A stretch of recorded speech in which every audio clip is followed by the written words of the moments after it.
If you are wondering if we have a macro mode available on Samsung Galaxy Tab A11, then the answer is unfortunately no. In the camera, you will not be able to find anything like any dedicated option or button, and that would allow you to easily take macro photos on this device. Usually the macro mode is indicated with a flower, which might be showing up when you try to take a macro photo, so a photo of a small subject, or a close-up when you try to take a close-up photography or picture.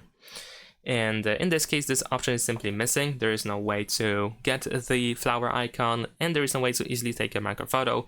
There is a small technique that allows you to take your macro photo.